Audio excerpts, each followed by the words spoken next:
Her son called it just a little help. His wife called it a gift, not a debt. Evelyn Harper, retired CPA and widowed mother, called it what it was, $82,000 in silence. Now they were preaching self-made success, online, in reels, in lies. By Friday, the LLC was dissolved, the trust rewritten, and the audit trail sent to the IRS. They erased her name from their story, so she rewrote the ending in legal ink. All right, before we dive into this crazy story, do me a favor, subscribe and tell us where you're watching from. The screen glowed in Evelyn Harper's dimly lit study, casting soft light over the papers still neatly stacked on her desk. Megan's voice chirped through the speakers, polished, practiced, nauseatingly bright. $82,000, 3 cards, 1 year, no shortcuts, just hustle. The reel looped as Evelyn sat motionless, one hand resting on her mouse, the other clenched slowly around the porcelain handle of her coffee mug. The video was expertly edited, shots of Megan typing intensely, Travis kissing her forehead, a black and white moment of them holding hands on the porch, text overlays, faith, grit, grind. A bloated orchestral beat swelled as Megan twirled in their kitchen, the words "paid in full" exploding in glittery letters over her head. Below the reel, the caption read, "We did it. $82,000. Cleared. No excuses, no shortcuts, just faith and late nights. Thank you to our tribe. Sta debt-free journey, sa blessed star family first."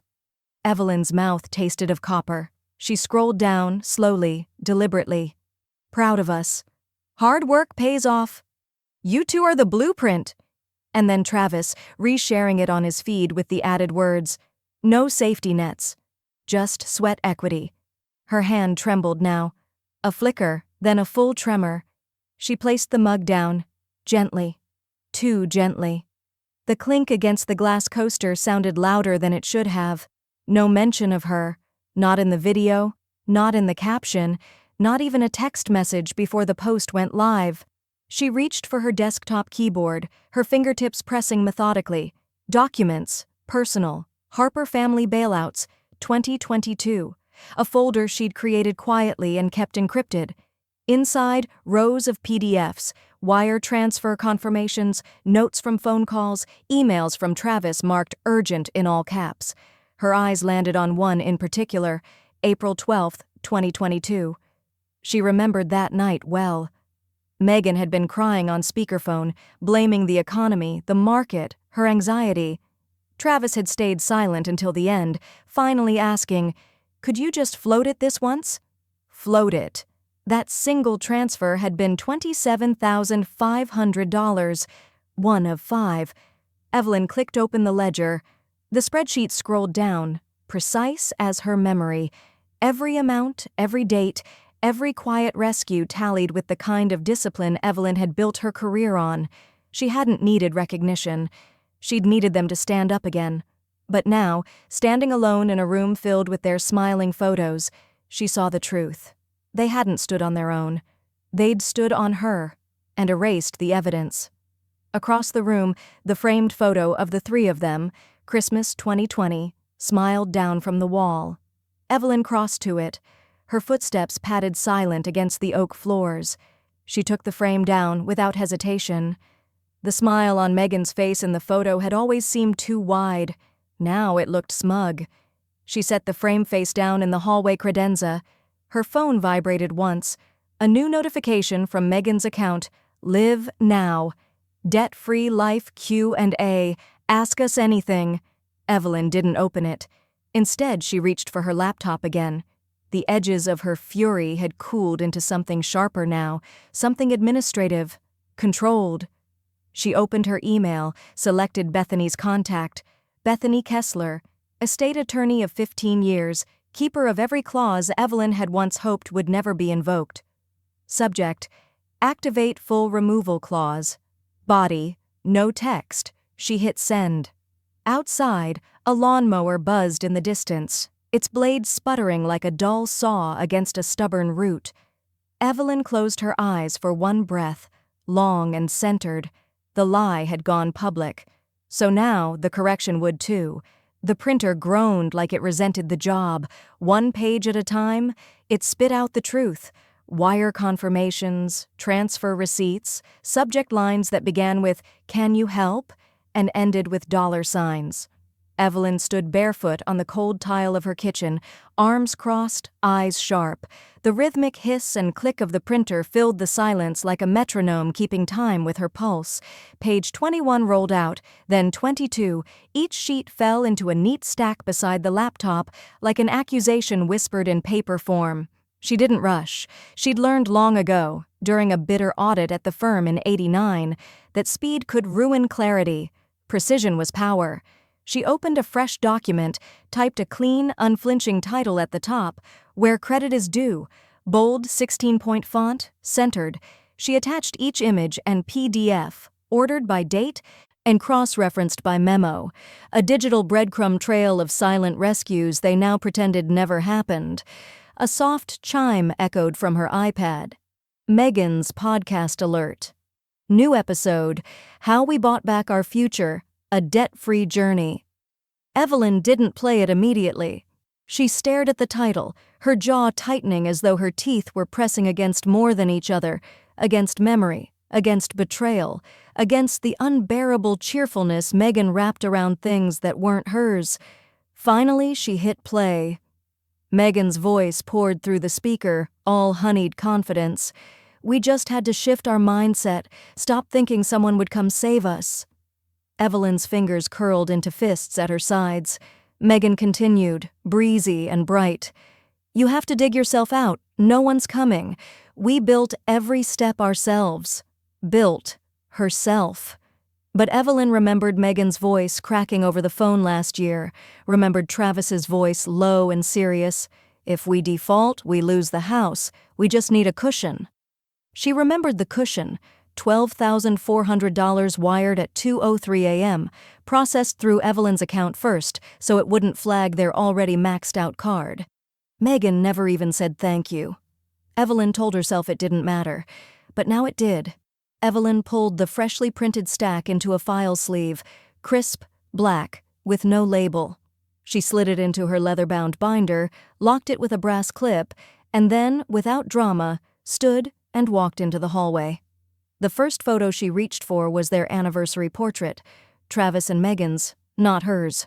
They were under a pergola draped in string lights, faces lit with champagne smiles, Evelyn just off to the side holding Liam's tiny hand. Megan had cropped her out for the version she posted. Evelyn lifted the frame off the wall and opened the back. She removed the photo and tucked it into a drawer, then set the empty frame face down on the hallway table. She moved to the next, a Christmas morning tableau. Gone. Then a family beach trip. Gone. Frame by frame, room by room, she erased them as quietly as they had erased her. By the time she reached the den, the sun was dipping behind the backyard maple, casting long shadows across the carpet. She knelt by the fireplace to remove the final frame, Travis holding newborn Liam, Megan beaming beside him. She froze. A soft knock echoed behind her. She turned. Liam stood in the doorway, backpack slung low, his face a mix of curiosity and something deeper, recognition. "Why are all the frames empty?" he asked. Evelyn didn't look away. She held his gaze, voice quiet but edged in iron. "Because the people in them disappeared first." His eyes lingered on her for a moment longer. No arguments, no confusion, just understanding, quiet and complete. Outside, the wind picked up, shaking the maple tree so hard it rattled the windows. Evelyn reached forward and slid the last frame into the drawer. The sunlight poured through the bistro's tall windows, turning the white tablecloths to gold. Outside, mothers pushed strollers past dogwood trees in bloom, but inside, Evelyn stirred her iced tea with the kind of quiet deliberation that made time feel slower. Across from her, Bethany Kessler flipped open a manila folder, her red-framed glasses catching the light like a signal. "They smiled through my documents," Evelyn said, not looking up, "so I smiled while rewriting them." Bethany arched a brow. "You're sure?" Evelyn slid a thin, leather-bound folder across the table. Tucked neatly inside, Printouts of Megan's podcast transcript, Travis's repost of the debt reel, screenshots of captions denying assistance, and in bold letters on page 5, "No safety nets, just hustle." Bethany scanned the pages quickly, lips thinning. "They made it public," Evelyn said. "So now I will too." Bethany tapped a fingernail against the table, a rhythm Evelyn had learned to associate with focused thought. "You remember the honor clause you built into the original trust?" "I remember every word of it." Bethany nodded slowly. "Acknowledgement of major gifts is a condition of continued beneficiary status. Public denial qualifies as breach." "They denied loudly," Evelyn said, her voice low and steady. "Time to respond without raising my voice." Bethany leaned back in her chair, nodding. "It's enforceable." Across the restaurant, a server dropped a tray, silver clattering on tile. Neither woman flinched. Evelyn reached into her bag and pulled out another document, unsigned, fresh from the printer that morning. "This is the new draft. I've moved the remainder of my estate into 2 channels, the Rootbound Scholarship and the remainder into Liam's conditional trust." Bethany skimmed the draft, her eyes narrowing slightly at the stipulations. "Liam remains, but only if he maintains direct contact. No proxy guardianship, no siphoning." "He has his own mind," Evelyn said. "He just hasn't been allowed to use it." Bethany smiled faintly. "And Travis and Megan?" Evelyn sipped her tea. "Removed. Entirely." Bethany reached into her briefcase and pulled out her notary ledger, flipping it open. "I can file the amendment by end of week." Evelyn tapped the tip of her pen once on the table before signing the draft with calm precision. She closed the folder and slid it back across the table with an audible click of the clasp. As they stood to leave, Evelyn's phone buzzed. A new post from Megan. She didn't have to open it. Just reading the preview text was enough. "Throwback to when we rebuilt from nothing. No help, just faith. TBT, debt-free life." Evelyn closed the screen without a word. Back at home, she lit a candle in the foyer, a habit she hadn't practiced in years. Lavender and sage curled through the air as she sat at her desk, organizing the last of the documents into a new, fireproof safe. Liam's trust was carefully outlined. Funds held until 25 unless accelerated by college attendance, subject to behavioral review and direct communication. It wasn't about control. It was about trust earned back in full. She added a note at the bottom of the scholarship draft. For students from families who confused silence with absence. The next morning, she stood in front of her bathroom mirror, adjusting the collar of her slate gray blouse. Her hands were steady now, not cold, not trembling. Steady, the way they were when she'd balanced books under pressure for 32 years. She dialed Bethany's number. "I want to schedule a meeting." "With who?" "Travis and Megan." Bethany's tone sharpened. "What kind of meeting?"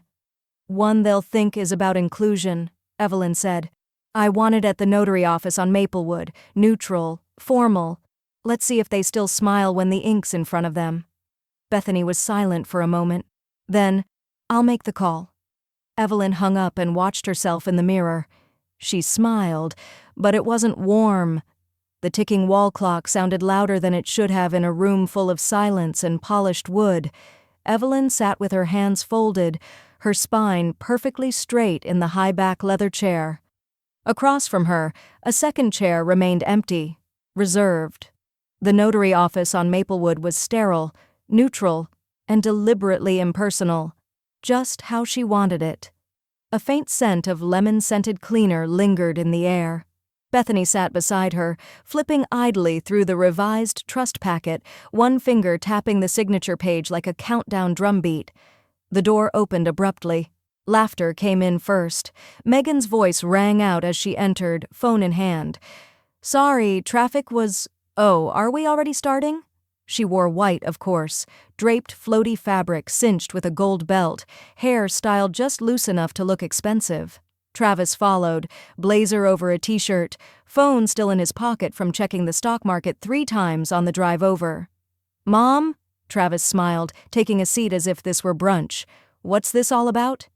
Evelyn said nothing at first. She pulled an envelope from her leather bag and placed it in front of them, unlabeled, thick, sealed with a simple gold sticker. Megan raised a brow. "Ooh, formal. Is this estate stuff?" Bethany spoke for the first time. "Ms. Harper requested this meeting to execute a binding amendment. I'm here to notarize and witness." "Amendment?"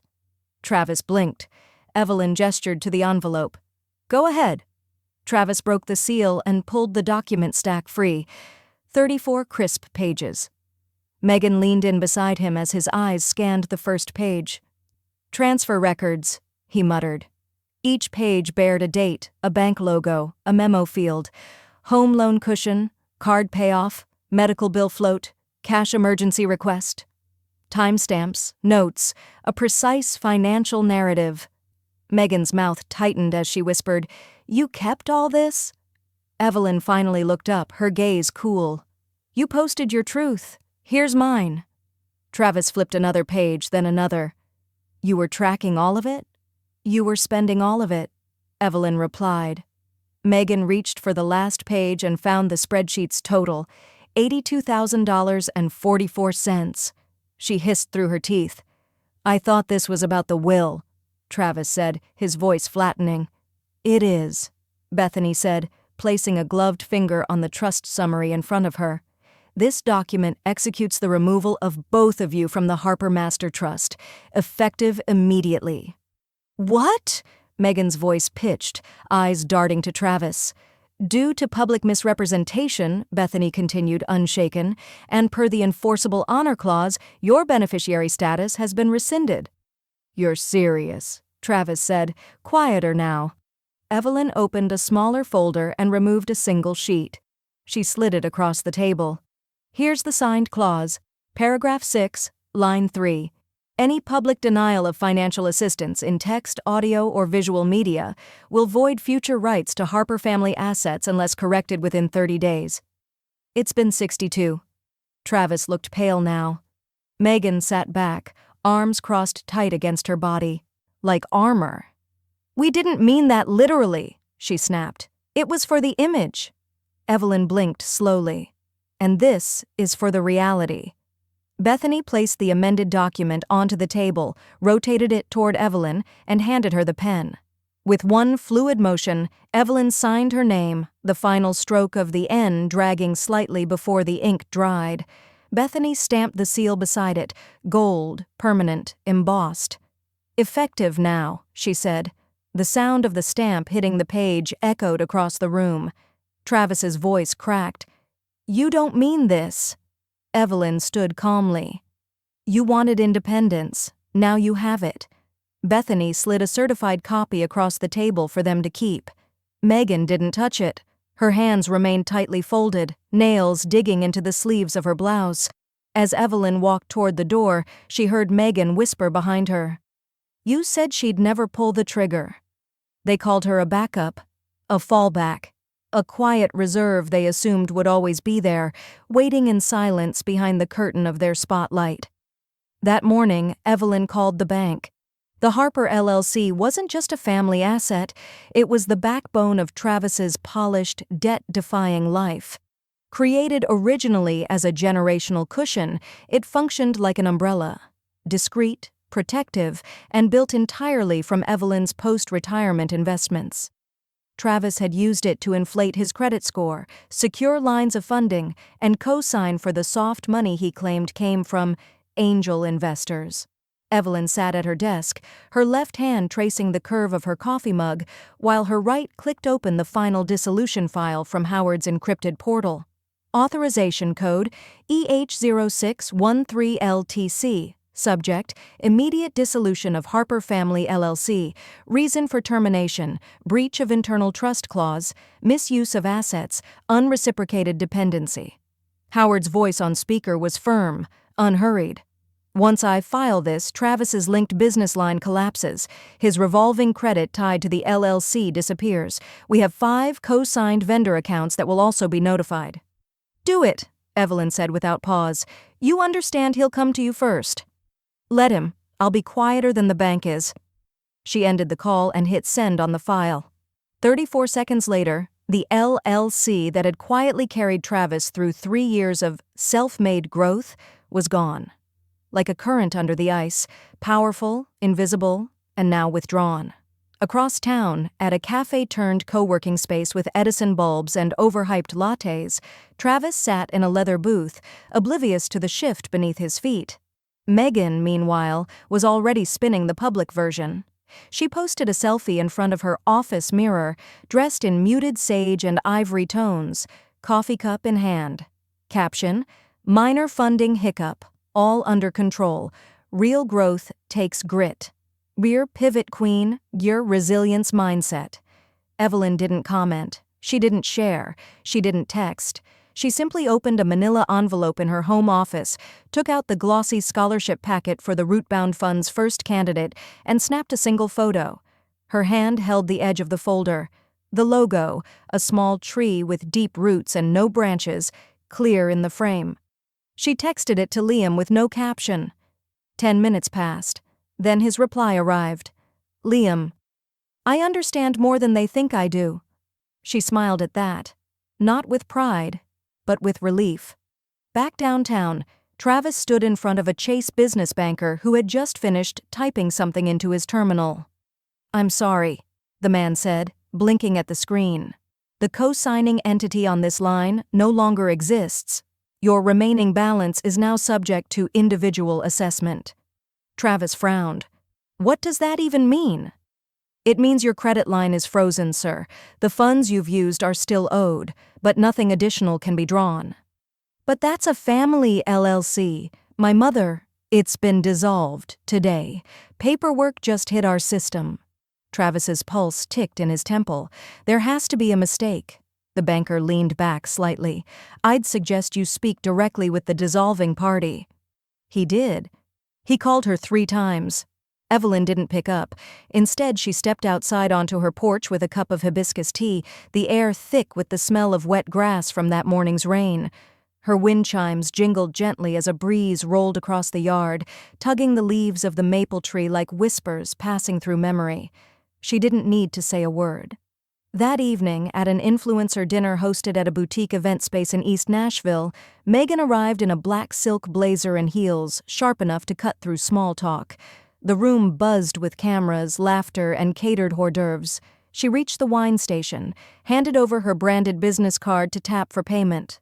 Her usual dramatic flourish. The hostess scanned it, then frowned, scanned again. "I'm sorry," she said softly. "It's been declined." Megan's smile faltered, a thin crack running through her curated confidence. She reached for another card. Same result. Behind her, someone cleared their throat. The camera flashes didn't pause. Next day, Travis's face hovered inches from his laptop screen, jaw clenched, knuckles whitening around his coffee mug as he refreshed the page for the 4th time. "Access denied. Account permissions revoked."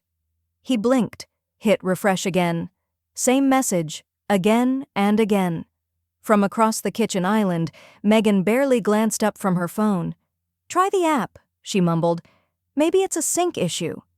Travis picked up his phone and thumbed through the Family Trust app, already sweating.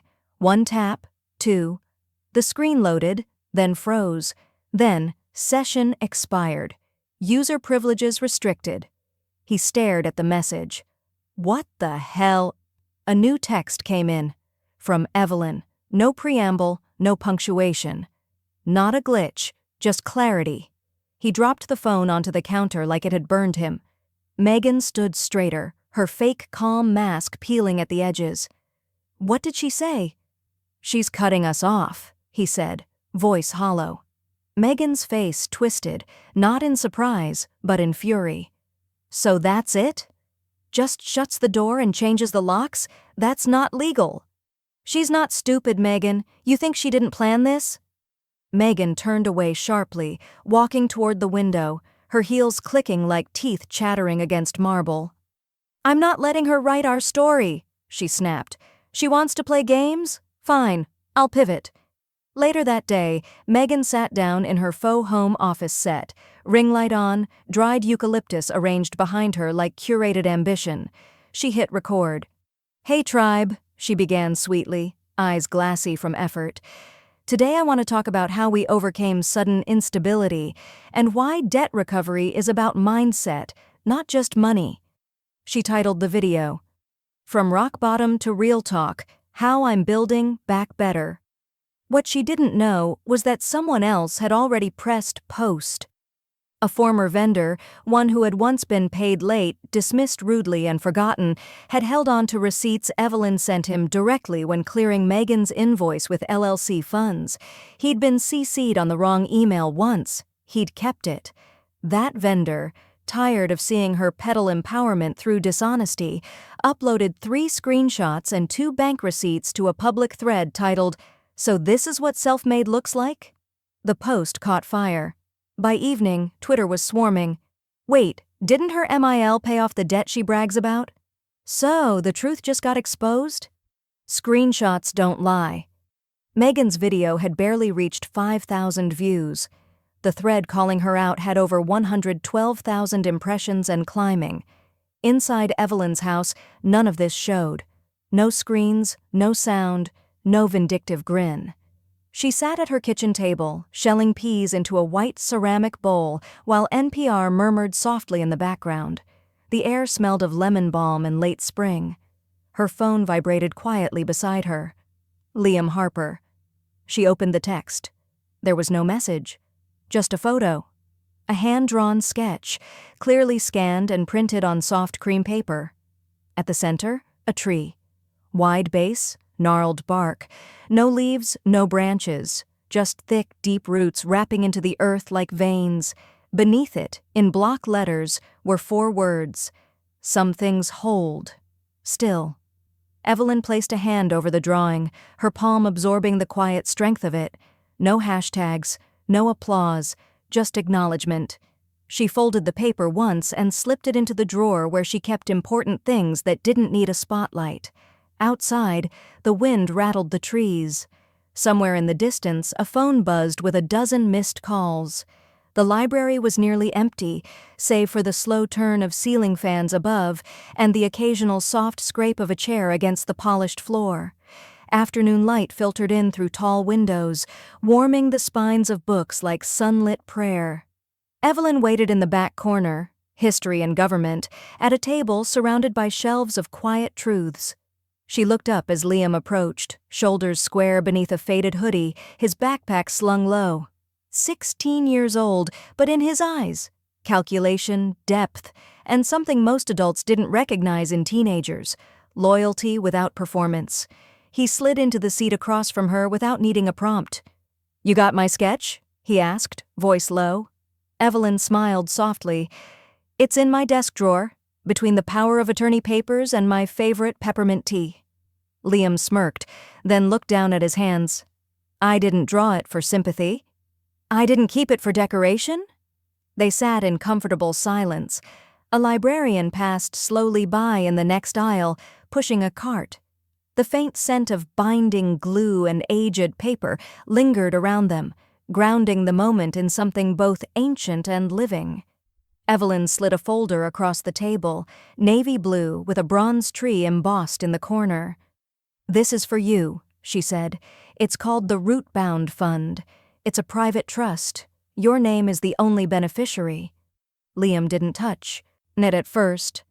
"So, this is like the part of the will I'm still in?" "No," she said gently. "It's separate from the will. That got too political."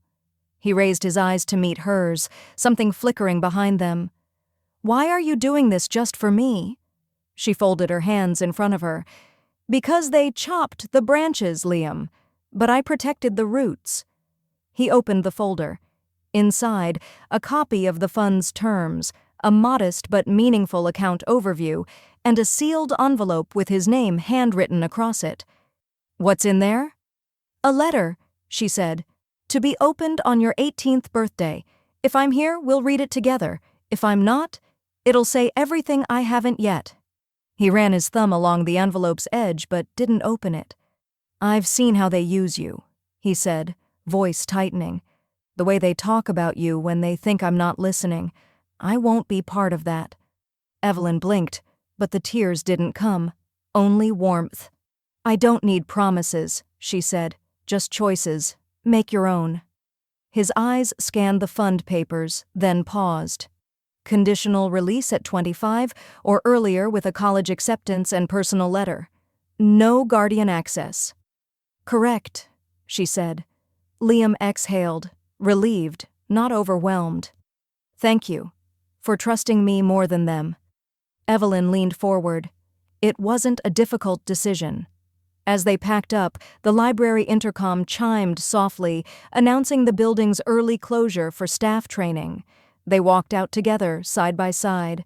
The air outside smelled of fresh-cut grass and exhaust from the school bus pulling away from the curb.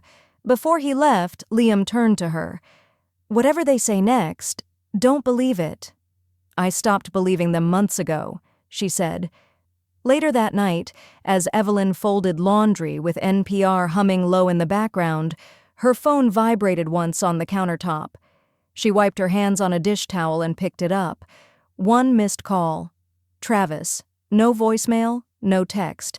Then it rang again. She answered on the third ring. Mom! His voice cracked immediately, just that one syllable. Something had shifted. Not rage, not posturing, panic. He sounded like a man trying not to cry in front of a mirror. Evelyn leaned against the counter, steadying herself. Yes? There was a beat of silence on the other end, just breath, heavy and unsure. I need to talk, alone, not with her. Just you and me. The first time the phone rang, Evelyn let it buzz across the marble counter like a bug searching for purchase. The screen lit up with his name, Travis Harper, glowing, urgent, unanswered. The second time, she picked up, not because she was ready, but because readiness no longer mattered. Mom, he breathed, like the word itself was hard to say. Please, just you and me, no Megan. Evelyn waited a moment. Silence could be as heavy as stone. I'll meet, she said, under my terms. When he arrived at Bethany's downtown office 2 days later, he looked thinner, less polished. The collar of his shirt wilted slightly like it had been worn one too many times without pressing. His eyes darted toward the receptionist, then the security camera in the corner of the ceiling. Bethany stood just inside the meeting room, file folder in hand, silver pen clipped perfectly to the corner. Evelyn was seated already, calm, unreadable. Travis stepped in and swallowed hard when he saw the voice recorder on the table. I thought this was just us. It is, Evelyn said, her voice smooth. Bethany's here to observe and record. I don't do shadows anymore. He hesitated, then took the seat across from her. I didn't know what Megan was posting, not all of it. Bethany raised one brow but said nothing. Evelyn's gaze didn't shift. You reposted it. Travis looked down, jaw twitching. I thought it was harmless, just image building. You let my silence build your image, she said. Now I'm choosing different construction. He rubbed his hands together, nervous energy crackling off him. She made it seem like the less we mentioned you, the stronger our message would be. That we couldn't keep growing if we looked like we'd been bailed out. You were, Evelyn said, leaning forward just slightly. Repeatedly. Travis didn't argue. He couldn't. Do you know what it's like to be erased by people you built? She asked, not angry, just quiet, surgical.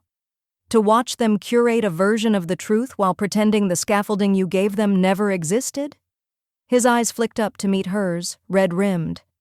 I know I failed, but I didn't know how to stop it. You didn't try. The silence returned, heavy again.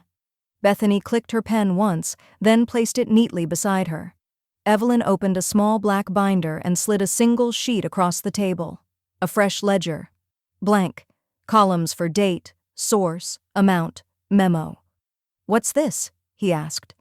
Your second chance, she said. Rebuild it on your own, the way you claimed you already had. He stared at it like it was in a foreign language. No cosigns. No anonymous. Gifts! No deferred favors, Evelyn continued. This time, the numbers mean what they say. Travis's hands trembled slightly as he picked up the sheet. His eyes didn't leave it for a full 10 seconds. Bethany cleared her throat gently. This meeting is now formally closed. Evelyn stood, collected her bag, and smoothed her blazer with one deliberate motion. At the door, she paused. Travis still hadn't looked up. She stepped into the lobby and came face to face with Megan. Hair pulled back, no makeup, no smile. She looked like a person whose reflection had been stripped away. They locked eyes for a single beat. No greeting, no explanation. Evelyn didn't stop walking, but Megan stood there, unmoving, frozen, like a hollow ornament cracked from the inside. The reel opened with a violin swell, slow-motion drone footage of a green park, and Megan's voiceover layered like syrup. Sometimes when you lose everything, you find your purpose. Evelyn watched it from her living room, one eyebrow arched, as Megan and Travis appeared beneath a branded banner that read, "Harper Rising Initiative, Helping Families Rise from Debt." They stood beside a table of empty clipboards, offering handshakes to paid extras. Megan smiled too wide. Travis didn't smile at all. "We know what it's like," Megan's voice continued, "to start from scratch. That's why we're giving back. This isn't about fame, it's about faith." Evelyn reached for the remote and turned the volume down until it was nothing but pantomime. Then she opened her own gallery app. One photo. No filter. She stood in her backyard garden, kneeling beside a sapling with Liam by her side. His hand gripped the spade, dirt on both their palms, sunlight cutting across the frame. Her caption read, "Quiet seeds grow real fruit." No hashtags, no sermon, just truth. By evening, her post had been shared over 8,000 times, then 20,000, then headlines. The real Harper legacy? Debt-free influencers or beneficiaries of silence? Someone on Twitter unearthed a side-by-side comparison. Megan's new philanthropic fund shared the same legal name and tax ID as an old LLC dissolved in Evelyn's sweep. Evelyn didn't comment. Instead, she pulled out her revised will, the final version, and slid it into 3 matching envelopes. The first went to Vanderbilt University's development office, a grant titled The Quiet Start Fund to assist adult women re-entering financial independence after family manipulation. The second was delivered by hand to Bethany's office downtown, and the third she placed in a fireproof box labeled Final, signed, archive copy. The ink had barely dried when her doorbell rang. June, her neighbor, stood holding a bundt cake in one hand and her phone in the other. She stepped inside without asking, waving the phone like a gossip column made of glass. "Have you seen this?" she asked, eyes gleaming. "You're on the homepage of the Tennessean. They quoted your caption." Evelyn smiled faintly. "They asked for a statement. I declined." June placed the cake on the kitchen island, then leaned close. "I have to say, Evelyn, no one frames receipts better than you." They both laughed, the kind that rolls in low and satisfied. Later that night, Evelyn sat on her porch, the air thick with the smell of honeysuckle and June grass. She could hear the soft hum of cicadas beneath the sounds of another reel autoplaying on her phone. This time, Megan wasn't speaking. It was a sponsored collaboration gone wrong. A prominent skincare brand had posted a statement on their social media. "After reviewing recent developments and public records, we are terminating our partnership with Megan Harper effective immediately. We value transparency and integrity." Evelyn didn't smile. She simply closed the app and turned the phone face down. Some things didn't need a spotlight. Some truths just needed time. Inside, her tea kettle began to whistle, sharp, steady, rising. Next day, it started with a quiet unfollow from a verified account. Then another. Then 2 sponsors pulled out in the same hour. By the time Megan noticed the silence online, it had already turned to void. Her last 3 posts, once bubbling with hundreds of comments, sat eerily still. No congratulations, no fire emojis, just silence and the occasional anonymous jab. "Where's your MIL's name in your success story?" Self-made is so cute when it's funded. A news alert flashed on Travis's phone just before 9 a.m. the next day. Tennessean investigates, a deeper look at the Harpers' financial narrative. The article didn't scream. It whispered, cold, clinical, sourced, It traced LLC closures, donation inconsistencies, and contradictions between online statements and tax records. Travis scrolled through it on the porch, jaw clenched so tight it ached. A drop of condensation slid from his glass onto the article as his fingers hovered above the last line. Requests for comment were declined by Megan and Travis Harper. He didn't know the IRS was already dialing. The call came during lunch. He saw "unknown number" flash on the screen and answered with the voice he used when speaking to investors. "This is Travis." "Mr. Harper, this is Special Agent Collins from the Internal Revenue Service, Office of Investigations. We'd like to schedule a time to speak regarding some flagged irregularities in your LLC's dissolution filings and personal financial disclosures." He went cold. "What? What kind of irregularities?" A pause. "We'll explain when we meet." Evelyn sat at her kitchen table that same morning, a teacup in her hand, the steam curling against her cheek like a curtain she no longer needed to hide behind.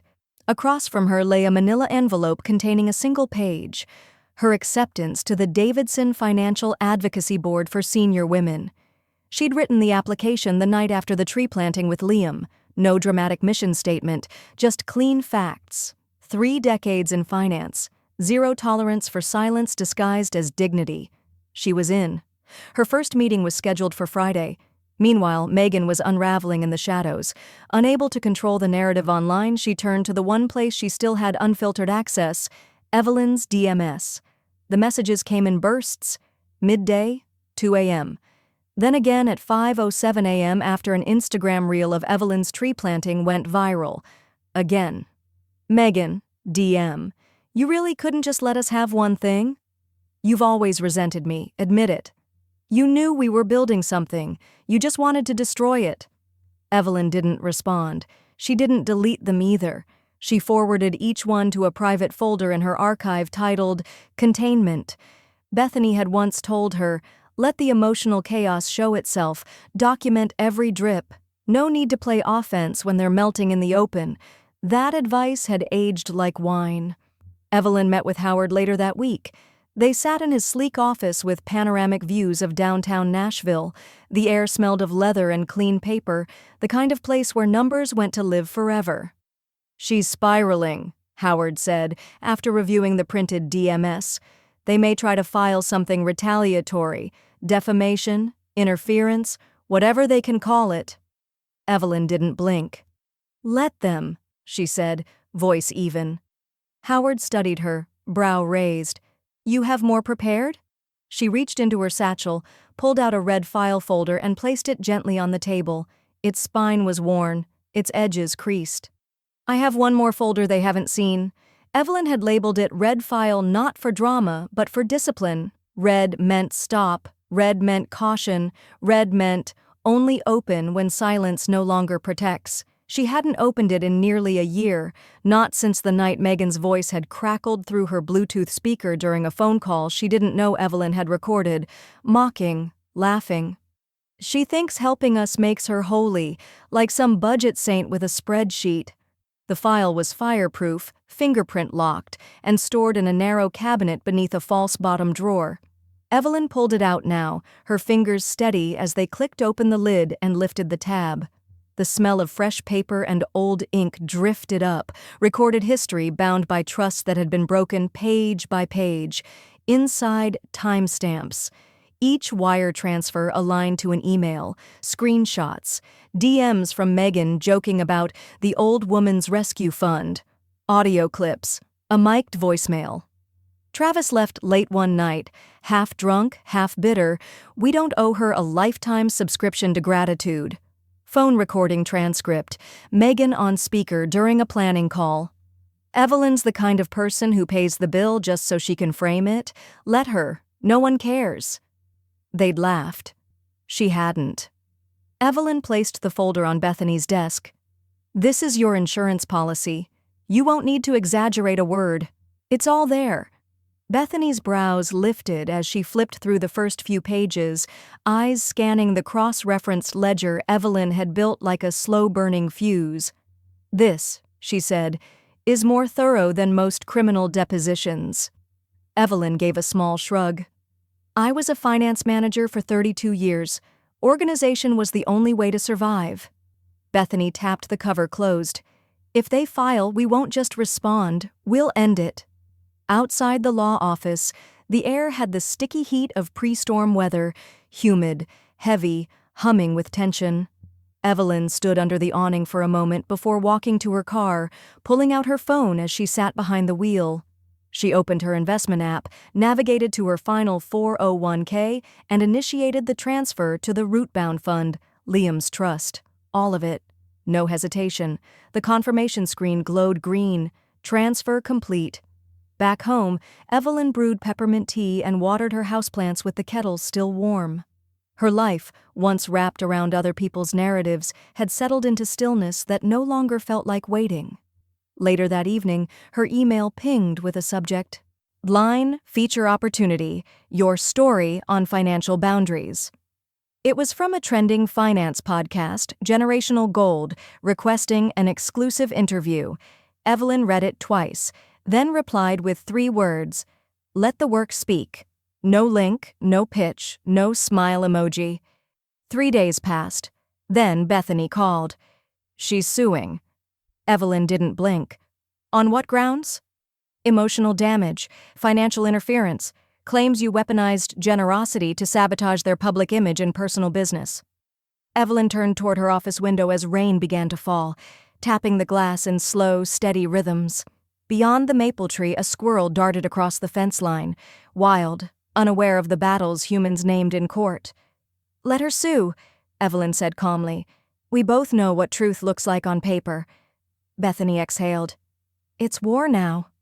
No, Evelyn said. It was war before. Now it's just record-keeping. The courtroom was chilled like a meat locker, intentionally sterile. Rows of empty pews, a distant hum from the overhead fluorescent lights, and that faint, institutional scent of old carpet and disinfectant. Megan entered first. Tears already welled in her eyes, her mascara just barely smudged enough to signal heartbreak. She wore pale beige, soft and flowing, her hands clasped together as if prayer could be a performance. The cameras weren't allowed inside, but her posture didn't know that. Evelyn arrived minutes later, moving without hurry. A navy blazer, clean lines, no makeup, no jewelry. Just the red file tucked under her arm, its worn edges signaling something neither wealth nor image could counterfeit. Memory, sharpened into record.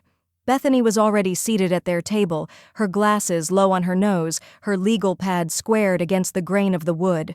Judge Mallory entered without pomp, no gavel slam, just presence. Let's begin. Megan's attorney stood, voice rich with drama.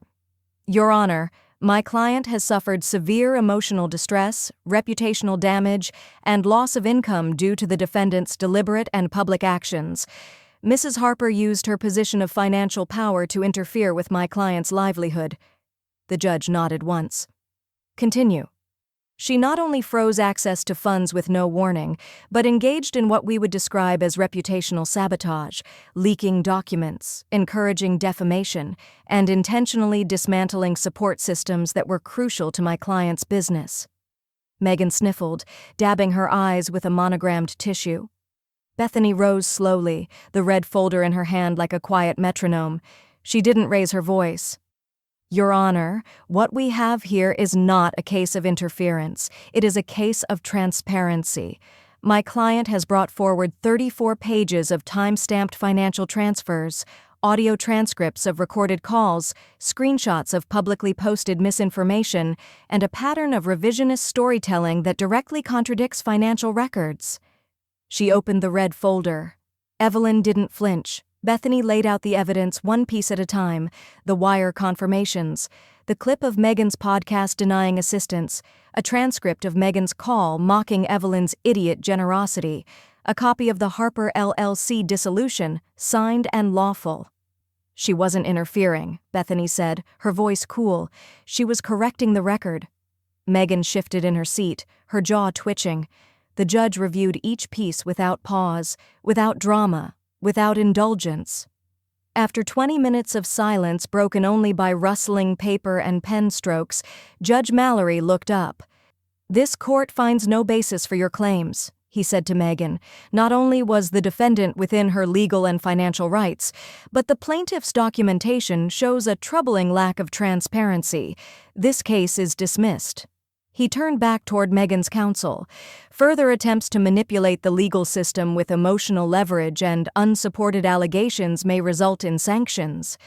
The gavel struck once, sharp, final, echoing. Megan froze. No sobs, no outbursts, just a quiet collapse in her chair, as if her backbone had been made of borrowed applause that had finally gone silent. Evelyn didn't smile, didn't blink. She simply gathered her folder, buttoned her blazer, and stood. "Thank you, Your Honor." As she stepped into the lobby, the sunlight pouring through the high windows cast long shadows across the tiled floor. And there, waiting in the quiet, was Liam.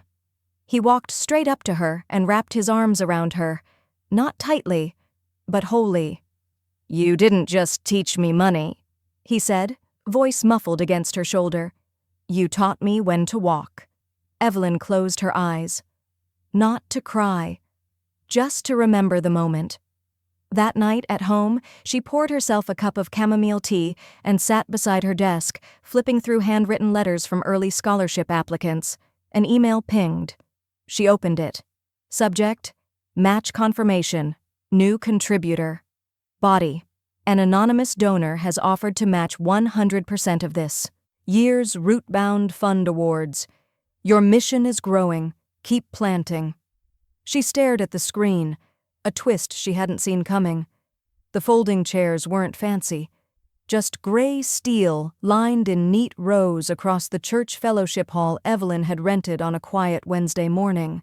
There were no stage lights, no branded step-and-repeats, no catered charcuterie. But the room pulsed with something heavier than any PR campaign Megan had ever crafted: intention. Evelyn stood in front of a plain whiteboard, a marker in her hand and a title scrawled across the top in bold strokes. The Real Start Initiative. Session 1. Trust Isn't a Signature. 8 women sat in the front rows. Some wore cardigans, others blazers. A few held coffee cups like shields. What they shared was the look in their eyes, tired from being polite too long, from being told, "It's just money," by people who never earned it. Evelyn smiled. "I started this program because silence has a cost," she began. "So does being the one who keeps the books while someone else spends the credit." A few heads nodded. One woman quietly began to take notes. At the back of the room, behind the borrowed AV equipment, Liam adjusted a tripod. He was taller now, quieter, but with a new steadiness in how he held the camera. He mouthed to her, "You're live." Evelyn clicked the marker cap closed. Lesson 1. Trust isn't a signature. It's a history, and when people erase that history, they've forfeited the right to sign again. Applause wasn't loud, but it was real. Between sessions, Evelyn sat with the women one-on-one. There was Carol, who co-signed a second mortgage for her son-in-law and hadn't seen a payment since. Rhonda, whose daughter ran up $19,000 on a joint card. Denise, who was told to stay quiet for the sake of family peace. Now, they all had new folders, new plans. In the evening, Evelyn returned to the hall to stack chairs. The air smelled faintly of lemon cleaner and dry erase marker. Liam folded cables beside her, rolling each with a practiced hand. "That was good," he said softly. "The thing about history." "It's the only thing that holds when people don't," Evelyn said. He hesitated. "There was someone in the back row during the second session.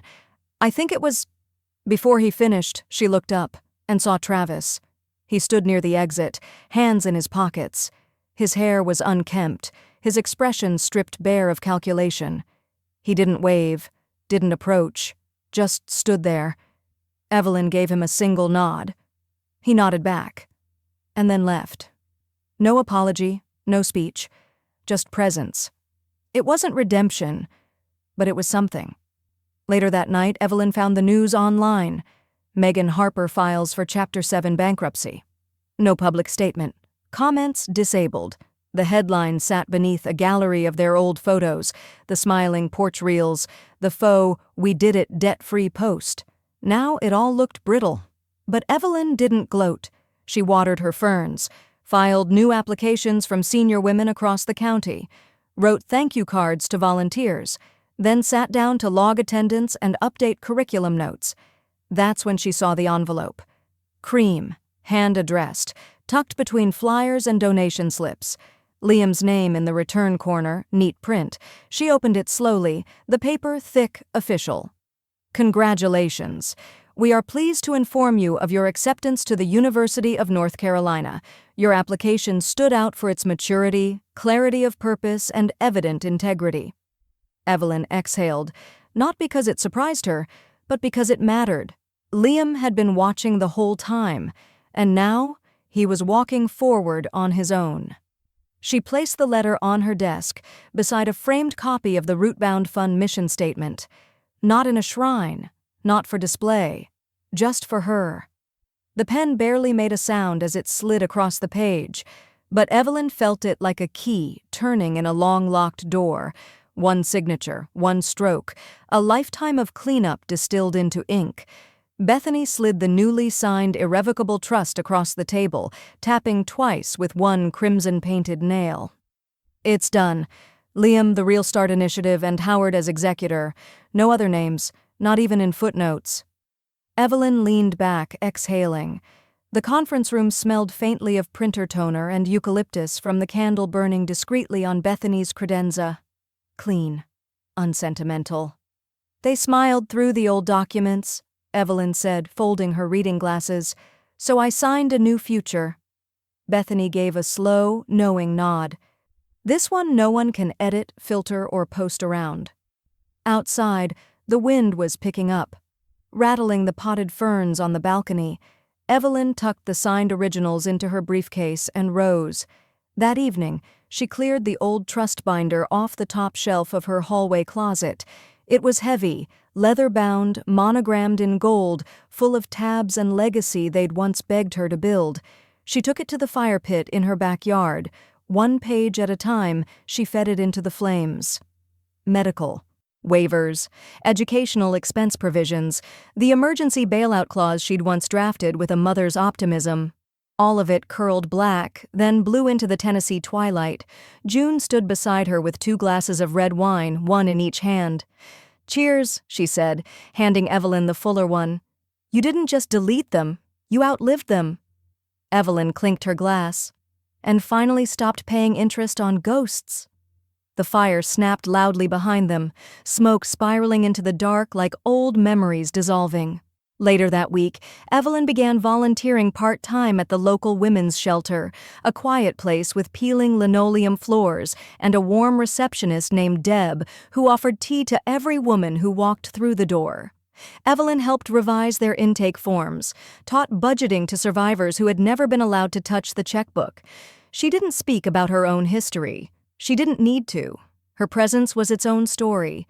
On a rainy Thursday morning, she opened her mailbox and found a small ivory envelope addressed in familiar handwriting. Travis's. She opened it slowly, expecting damage control. Maybe a plea, maybe an apology curled around an ask. Instead, it was just a note. Thank you for the space to rebuild. I don't deserve it. But I'm trying. No signature. No return address. She read it once, folded it in half, and tucked it into a drawer beside a bundle of Liam's elementary school drawings. She did not frame it. Some words didn't need a wall. That same night, Evelyn sat on her porch wrapped in a blanket, a warm mug of ginger tea resting on her knee. The scent rose with the steam, mingling with the clean scent of post-rain earth and the rustle of wet leaves. She opened her phone, mostly for weather, but instinctively checked Instagram. Nothing. Megan's page, once a carousel of curated poses and rose gold captions, was gone. No new posts, no reels, no lives, just a profile photo. No stories, no trace, a digital vanish. The final silence. Evelyn sat with that for a long time, the wind brushing against her cheek like a whisper from a world that no longer needed to be explained. The ballroom was hushed in that peculiar way just before a truth is spoken out loud. Every chair was filled, every light carefully dimmed to spotlight the stage, and the only sound was the subtle shuffle of note cards, breath, and anticipation. Evelyn stood just behind the velvet curtain, her fingers lightly grazing the smooth edge of the wooden podium. She could hear the MC winding down his introduction. And now, to close this year's Financial Dignity Summit, we welcome a woman who didn't just rebuild a legacy, she reframed what legacy means. Please join me in welcoming Evelyn Harper. The applause swelled, not thunderous but grounded, respectful, intentional. Evelyn stepped into the light. Her navy suit was crisp, no jewelry except the vintage watch she'd worn since the 80s. Gold, scratched at the edge, still ticking. The podium felt cool beneath her fingertips as she adjusted the microphone. She didn't speak right away. She scanned the crowd, financial advisors, survivors, law students, mothers, grandmothers, and, in the front row, Liam, taller now, cleaner lines in his jaw, wearing the same gray tie she'd bought him for his college interviews. She began. "I'm not a viral sensation. I don't give three-step formulas. I didn't go viral for rebuilding because I never disappeared. I was just edited out." The audience leaned forward. She continued, voice calm and sharp as a seam ripper. "They erased my name, but I never deleted my worth. And worth isn't applause, it's memory, records, paper trails, boundaries. Silence is expensive. Speak where you paid." Applause rose. Not wild, not hollow. The kind you feel in your bones. She closed her notes. As of this year, the Real Start Initiative has funded 42 women, not just with dollars, but with structure, language, permission. We don't give second chances. We give clean ledgers. She paused, looked out over the rows of faces, then at Liam. He rose from his chair and walked to the stage. He stood behind the mic, cleared his throat, and said simply, "This is the most honest account I've ever known." Nothing more. The crowd rose. Evelyn didn't cry. She just exhaled, deep and steady, like finally standing still after a long, deliberate walk. Hours later, at the new Real Start headquarters, a modest brick building with glass-paneled offices and soft lighting, they gathered outside for a small ceremony. Just board members, a few volunteers, and Liam, holding the new tree upright as Evelyn packed soil gently around its roots. The sky was brushed with the late gold of a Nashville spring evening, warm and quiet. The scent of damp earth and lilac drifted through the air. When the hole was filled, Evelyn took a polished plaque from its box. She didn't ask for help. She knelt, wiped the dirt off the base, and hammered it into the soil herself. It read, "You said you made it on your own. I made sure I did too." Liam stepped back beside her, hands still dusty. "You okay?" he asked. She nodded, brushing her palms together, tired, but full. As the others trickled away, Evelyn stood for a long moment by the tree. Its branches were still young, but the roots, those were planted deep. She didn't take photos, didn't post, just breathed. Behind her, the lights flickered on inside the new office. The logo glowed on the glass, the Real Start Initiative, founded 2024, built to last. Evelyn turned toward the building, opened the front door, and stepped inside.